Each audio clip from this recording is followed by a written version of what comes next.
ഇന്ന് പണിയുടെ അവസാന ദിവസമാണ്.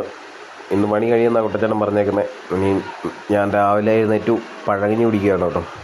പഴങ്കഞ്ഞി നല്ല പഴങ്കഞ്ഞി ഉണ്ടായിരുന്നു. തലേന്ന് ചോറ് വെള്ളത്തിലിട്ട് വെച്ചത്, നല്ല മീൻകറിയുടെ ചാറ് ഒഴിച്ചിട്ടുണ്ട്, പിന്നെ മോര് കറി ഉണ്ടായിരുന്നു, പിന്നെ തക്കാളിക്കറി ഉണ്ടായിരുന്നു കേട്ടോ. ഇന്നലെ മേടിച്ച് ചിക്കനും ഉണ്ടായിരുന്നു. അപ്പം ഒരു പിടി പിടിച്ചിട്ട് വേണം ഇനിയും പണിക്ക് പോകാൻ. അപ്പോൾ ഇന്ന് പണി കഴിയും. ഞാൻ വീഡിയോ എടുക്കുന്ന ദിവസം വെള്ളിയാഴ്ചയാണ് കേട്ടോ. അപ്പോൾ ശനിയാഴ്ച പണിയാനുള്ള പണിയില്ല. വെള്ളിയാഴ്ച കൊണ്ട് പരിപാടിയൊക്കെ തീരും. അങ്ങനെ ഞങ്ങൾക്ക് വേറൊരു അടുത്ത വർക്ക് കിട്ടിയിട്ടുണ്ട്. അങ്ങനെ റെഡിയായി നേരെ സൈറ്റിലേക്ക് പോവാണ്. കുട്ടഞ്ചേട്ടൻ മുന്നിൽ പോകുന്നുണ്ട് കേട്ടോ. അപ്പം സൈറ്റിൽ ചെന്നു.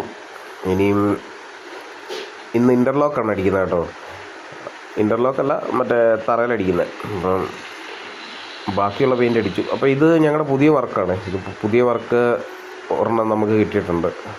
കുട്ടൻചേട്ടൻ്റെ പെയിൻറ്റിങ് ഉണ്ട്. പിന്നെ ഞാൻ നേരെ പോയത് വണ്ടി എടുത്തോട്ടാണ് കേട്ടോ. വണ്ടി ഏകദേശം പെയിൻ്റൊക്കെ അടിച്ച് തീരാറായി, പുട്ടിയൊക്കെ ഇട്ടു. അപ്പം ഞാനും ഉണ്ണിയും കൂടെ നേരെ എരുമേലിക്കാണ് ഇനിയും പോകുന്നത്. എരുമേലിയിൽ കുറച്ച് ആവശ്യങ്ങളുണ്ട്. കുറച്ച് പച്ചക്കറിയൊക്കെ മേടിക്കണം, കുറച്ച് ചിക്കൻ മേടിക്കണം. അങ്ങനെയാണ് എരുമേലി. പണി കഴിഞ്ഞ് നേരെ എരുമേലിക്കാണ്. അങ്ങനെ ഞാനും ഉണ്ണിയും കൂടെ എരുമേലി അമ്പലമൊക്കെ എത്താറായി. അമ്പലത്തിൽ നിന്ന് നട തുറന്നേക്കുമായിരുന്നു. 1-ാം തീയതി ആയതുകൊണ്ട് 5 ദിവസത്തേന് നട തുറക്കും. അപ്പം ഞങ്ങളുടെ വീട് എന്ന് പറയുന്നത് എരുമേലിയിൽ നിന്ന് ഒരു 6 കിലോമീറ്റർ അപ്പുറത്താണ് കേട്ടോ. അപ്പോൾ ഇത് അമ്പലമാണ്. ഇതാണ് അമ്പലം കേട്ടോ. ഇതാണ് എരുമേലി അമ്പലം. ഇവിടെ പേട്ടതുള്ളി എല്ലാവരും കൊച്ചമ്പലത്തിൽ നിന്ന് വലിയ അമ്പലത്തിലോട്ട് വന്നിട്ടാണ് പോകുന്നത്. ഇതാണ് വാവരി പള്ളി. നേരെ ഓപ്പോസിറ്റ് കാണുന്നതാണ് എരുമേലി കൊച്ചമ്പലം. ഇവിടുന്ന് പേട്ടതുള്ളിയാണ് വലിയ അമ്പലത്തിലോട്ട് പോകുന്നത്. അങ്ങനെ ഇന്നത്തെ വീഡിയോ ഇത്രയേ ഉള്ളൂ.